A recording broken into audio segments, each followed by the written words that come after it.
75 hard challenge. Hey, guess what? It's gonna be the hardest thing you ever did. Keď som o tejto výzve počula nejaké tie mesiace dozadu, tak som si klepala na čelo, že Pane Bože, že vôbec, že kto by to prečo robil. Pretože mi to prišlo zo začiatku také dosť toxické, pretože vydržať taký prísny režim za sebou, bez prestávky, bez toho, aby ste zlyhali, dali si pauzu jeden deň. Pretože keď si ho dáte a zlyháte tú výzvu, tak škrk a idete od začiatku. Jednoducho ako ten, kto vymyslel tú výzvu, povedal, tak je to skôr mentálna challenge, než fyzická, aj keď sú tam 2 workouty za celý deň, pričom jeden musí byť vonku a jeden vnútri, tak je to hlavne o tom mentálnom rozpoložení, aby ste to vydržali celých tých 75 dní. V každom prípade, nejaké mesiace ubehli, ja som nejaké videjka videla, jak to ľudia plnia, a teraz keď som docela čerstvo po rozchode, tak si hovorím, že by bolo fajn mať niečo takéto, kde človek sústredí tú myseľ, aby proste sa fokusoval na seba a vedel byť lepší. V každom prípade, v dnešnom videu budeme testovať jeden deň,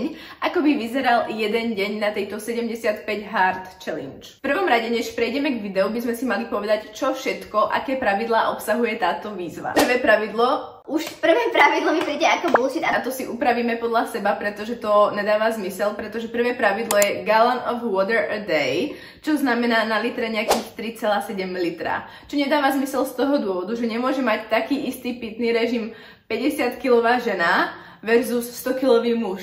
150-kilový muž alebo 100-kilová žena, proste nemôžete mať rovnaký pitný režim, hej? Takže tam je dôležité upraviť si ten pitný režim podľa seba, podľa svojej váhy, takže to som si upravila podľa seba. Druhé pravidlo. 2 workouty za deň, pričom jeden má byť vonku, jeden vnútri a pričom obidva by mali trvať aspoň 45 minút. Tretie pravidlo. Stick to a diet, proste mať nejakú dietu a nemusí to byť nejaká dieta, že si počítate kalórie alebo takto, môže to byť kľudne stravujete sa vegánsky, alebo stravujete sa rastline, stravujete sa tak, že nejete spracované potraviny, že jete len whole foods, že môžete si to fakt prispôsobiť podľa seba.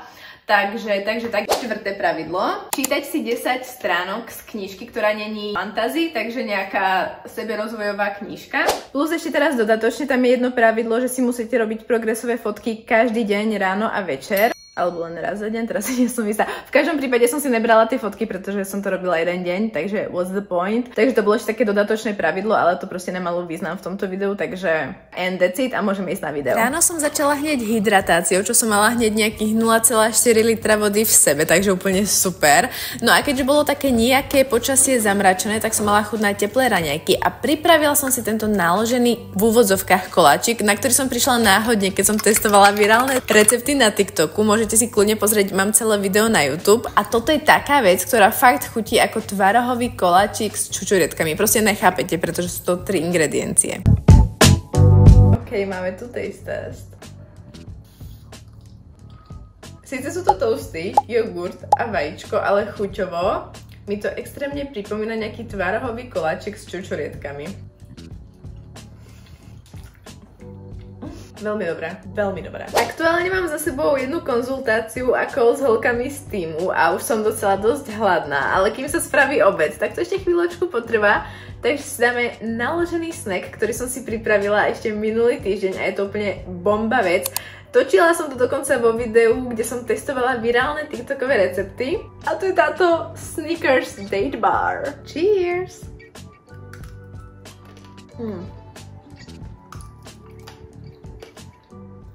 Na obed budem testovať toto vegánske mleté mäsko alebo nejakú proste zmes sojového proteínu s kličenou fazolí mungo, s kličenou cizrnou, možno to ani není sojové, tu je dokonca hrách.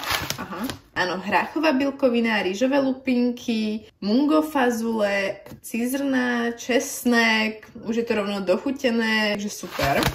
Takže a návod na prípravu je velice jednoduchý. Obsah stačí vysypať do misky. Voní to dosť dobre. A zaliať to máme normálne, že 540 ml vody. Iba, že nepíšu, že vriaci, takže predpokladám, že môže byť aj studená. Takže 500 ml, 40. Poriadne premiešame. To vyzerá zvláštne. Ale už teraz cítim takéto mäsko z toho. Tak to som zvedavá, ty kokšo. Tak, poriadne premiešame. A necháme to takú pol hodinku odstáť.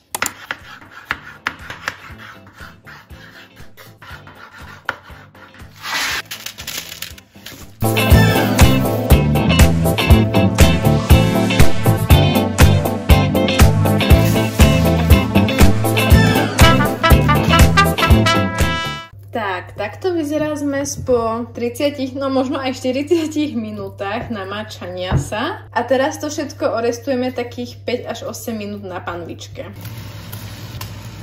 Nechcem nič hovoriť, ale vyzerá to ako zo školskej jedálne. A mám pocit, že to trošku viac, než by bolo treba, ale nevadí.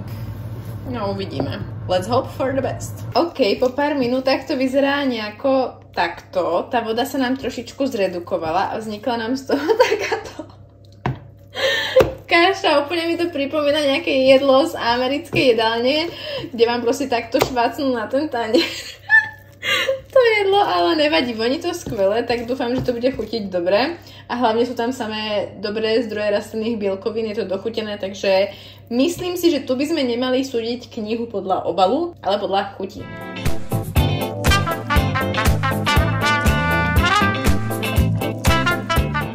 No a takto nejako vyzerá náš výsledok. Ja si myslím, že som spravila, čo som mohla, čo bolo v mojich silách, aby to vyzeralo aspoň nejak priateľne a vábivo. V každom prípade som teraz veľmi zvedavá na taste test. OK, neviem ako vy, ale ja som ready na taste test. Cheers! Takto. Je to zaujímavé. Je to zaujímavé, zvláštne. Je tam taká textúra. Tá chuť je veľmi povedomá z tých rôznych vegánskych polotovarov. Možno by som to ešte trošičku viacej prisolila. Toto je veľmi veľká záchrana, tu sa k tomu extrémne hodí tie kyselé uhorky, ale že extrémne. A s tými zemiačikmi je to dosť fajn. Takže ja si myslím, že takto ako celé kombo je to dosť fajn a je to hlavne bielkovinová nálož, takže úplne... Jak sa říká, do it for the gains, do it for the gains. Alright, povedala by som, že som viac ako v polovici. A keďže sa chystám do fitka na skupinový tréning Shape It, myslím, ešte som na to nebola, takže som dosť zvedavá. Takže podporíme si hydratáciu, pretože dneska je dosť tak dusno a potím sa proste, keď nič nerobím. A teraz sa budem potiť ešte vo fitku, takže si tam pridám elektrolyty, ktoré sú super na podporu hydratácie, hlavne teraz v lete, keď sa proste potíme a strácame fakt, že veľa tekutín. Tak, super. Inak tento doplnok je skvelý, aj keď vás bolí v lete hlava, že máte migrény, bolesti hlavy, alebo keď máte opicu, že ste to prehnali s alkoholom, tak toto je fakt, že zázrak. Odporúčam a takto proste po športe, pri športe úplne pecka. A keďže idem do toho fitka, tak si tam dám aj CR7 Drive z toho dôvodu, že vlastne to je super pred tréningom alebo počas tréningu. Takže elektrolytov na ne nikdy dosť, jak sa hovorí. Nehovorí sa toto, hovorím teraz ja vám. Ale toto je super na podporu výkonu. Je to produkt vyvinutý Ronaldom, takže niečo pre športovcov. Mne trošku stuhlo z nejakého dôvodu. Tak, takže si spravíme taký drinčík. Teraz to poriadne pretrepeme. Check it! I want you to shake it! Woo! Bublinky. Taste test. Ňam. Oh, very good, refreshing. Toto je strašne dobré. Chuťovo, mega dobré, nutrične, pecka, proste, kto to nemá. Ukracuje sám seba. Keby ste chceli, viete to objednať u mňa. Takže môžem vyraziť. Popri prechádzke som sa stavila ešte do Fruitissima na také ovocné slushy, ktoré som si vychutnala v parku počas toho, ako som si čítala svoju knižku a dokonca ma tam napadla osa. Mám to zdokumentované, svinia jedna. Neznášam takto, keď ma napadnú svine. Nevadí, ale nakoniec som nestihla všetkých 10 stránok, pretože som potom utekala na tú lekciu Shape It. And here we go in the gym!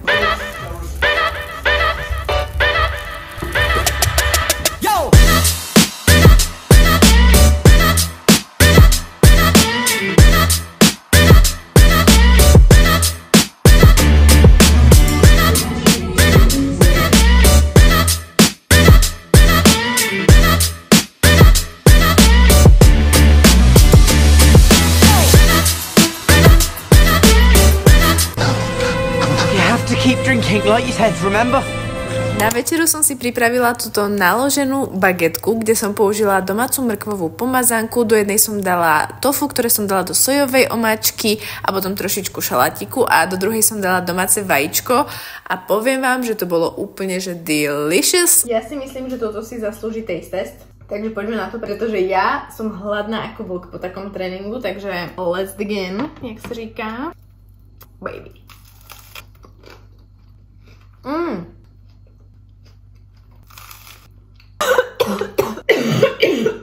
Až tak dobre to je.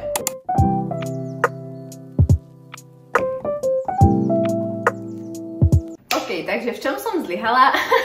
Trošičku mi preklzlo pomedzi prsty ten pohyb vonku, pretože to som rátala, že si dám ako chôdzu. Išla som vybaviť zásilkovnú, tak som si dala akože chôdzu, lenže to bolo nejakých 13 minút chôdze a ja som myslela, že pôjdem aj naspäť a potom ešte pôjdem akože niečo viacej, ale nakoniec som nešla, takže to mi trošičku preklzlo pomedzi prsty, ale potom som aspoň zvládla ten hodinový workout, pretože som išla na svoju prvú skupinovú lekciu Shape It and man, let me tell you something, it was worth it. Takže si myslím, že som to docela vyrovnala, hej, vadí. No, a čo sa týka non-fiction book, to by ste mi neverili, že čítam, ja vám to ukážem, aby ste mi verili. Čítam normálne, že Nikola Tesla a jeho tajné vynálezy, hej.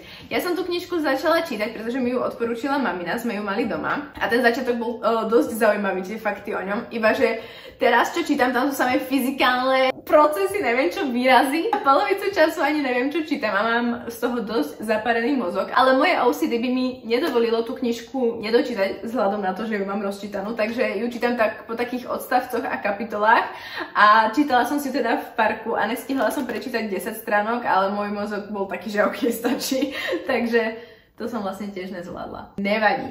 No a to by sme mali koniec tohto videa a celej tejto skúšobnej verzie 75 Hard Challenge. Dajte mi vedieť, či by ste do tejto výzvy išli aj vy, či by ste to chceli skúsiť. Ja rozmýšľam, že by som to tak postupne navyšovala, že by som skúsila týždeň podľa 75 Hard, ale že by som ju celkovo chcela možno asi skúsiť aj celú, pretože by som sa chcela akože challengenúť s tým, že by som vlastne počúvala svoje telo, že kebyže mám zrovna počas tých dní, čo vlastne budem mať, lebo je to 75 dní, ženské veci, tak proste nemôžete očakávať od seba brutálny výkon počas svojich ženských dní. Chápeme sa, to pochopia len ženy.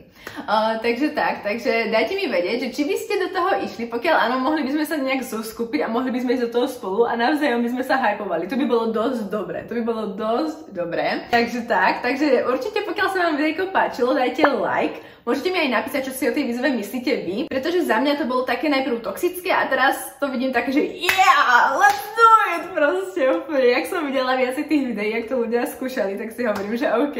No a určite nezabudnite zanechať like na mojom YouTube kanáli, aby vám neunikli žiadne ďalšie videjka, no a my sa vidíme pri ďalšom. Čaute!